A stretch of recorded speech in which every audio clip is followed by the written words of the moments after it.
Pues hemos subido cómo se hizo de Last of Us, ¿vale?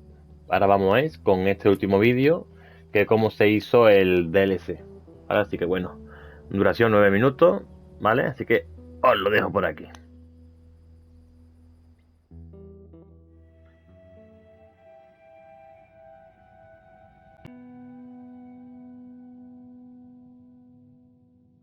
It's extraordinarily humbling, and I mean, it's kind of beautiful in a way that as creators we get to do something that's true to our hearts, and then other people pick up on that same sort of passion. We're taking all these risks with the game and making a more complicated game, a more nuanced story than we've ever done before, and it's something we really wanted to play, but we had no idea what the public, how they would react to it. And of course, it was really, really exciting for us to see that people didn't just buy into it, but they were really excited about the world and the story and the themes and the subtext that we were putting into it. Really, people just got the game 100%. You know, as an artist, as a creator, you want people to love your work. You want to cause some emotional reactions. So it just kind of leads us and encourages us to keep going in the directions that inspire us.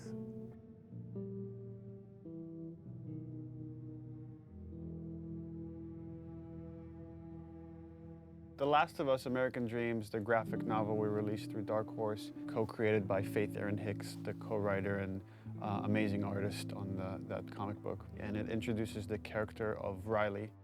And in it, we get to see kind of Ellie coming out of her shell, and she starts taking on these attributes from Riley, but it's the first day they meet.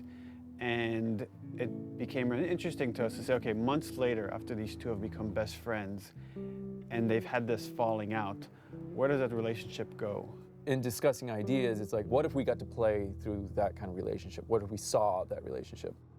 And it gives us an opportunity to test out various mechanics and storytelling ideas that maybe we couldn't test on the scale of the full game, but doing it in a smaller time frame allows us to try out these ideas and say, okay, that's interesting. How did that work? The comic book was kind of a great way to see a little bit of what Ellie and Riley's relationship was. So when we set out to design the world, we already had a point of reference that there had already been some great work done just in terms of some of the visuals and some of the language between Riley and Ellie. I think we had a sound story pretty early on that we felt was compelling enough to okay, that justifies us moving forward with the idea of single-player DLC. Now you have a team of some burnt out, frazzled people that you're trying to say like, okay guys, let's go again. Can we do it again? And that's a lot. That's a lot to ask of anybody after 3.5 years of grind. We kind of right away knew we wanted to focus on Ellie. We wanted to tell a little bit more about who she was before all this. We also felt like some people were wondering what happened in that time span between when Joel gets really injured and then you play as Ellie. And I felt like I wanted to meet Riley. Like I want to know her. I read a little bit from like the comics, and you kind of had this image in your head in the character, but you kind of really don't meet them until you start to see them. And once you get the actor in there, once you get these people, they really start to come out. All this time I thought you were dead. Yeah. It was interesting sort of this time around to be with someone new. When Yanni came in during casting, I was like, that's totally who I saw in the comic book. That's totally her, that's totally who I heard. You need to cast her. I was a bit intimidated to kind of come on to something that's so big. It's different, Ashley started with it and you're, coming in, I guess, as a sophomore, you know what I mean? Like, you feel like, oh gosh, am I gonna fit in? And then will I really be able to live up to the standard that's so high? With The Last of Us, we got to see the events that led to who Joel is during the game.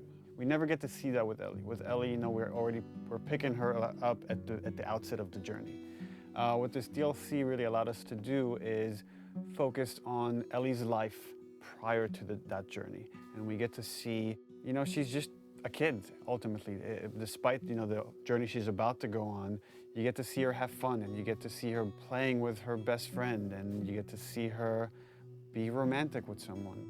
You definitely see a very different side to Ellie. Being with another teenage girl sort of brings out that playfulness and that silliness that you see glimpses of that with Joel, but you know, it's different hanging out with a 40-year-old dude. You know Ellie as this like really tough, strong kid that has gone through so many crazy things and has seen so many things, to this other side of her, a little bit more vulnerable, softer side of her through the eyes of Riley. So it's a really interesting relationship there because you get to see somebody who really influenced who Ellie is and taught her how to survive and be strong. And then you see that playful Ellie, and you see the events that are shaping her and changing her, and how she loses the one person in this world that she cares for. And then you understand why she's willing to fight tooth and nail to not lose Joel. She's already lost this person that she loved. She's not about to let it happen again.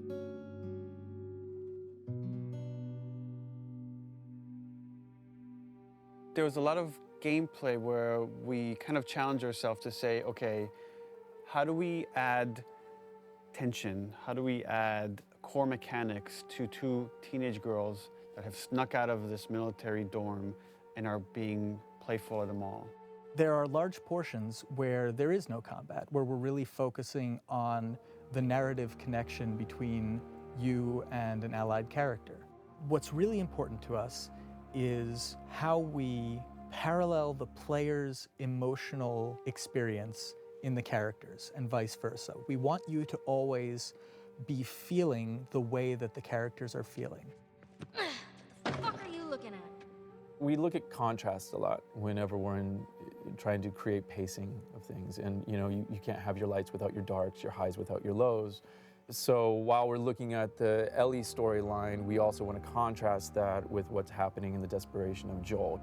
So the combat is kind of an extension of the obstacles, the barriers inside of her way that she needs to overcome.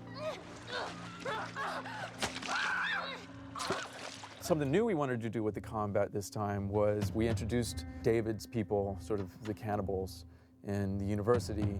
By pulling David's crew into the mall, we also thought it would be intriguing to create some new technology where we had the infected fight the humans.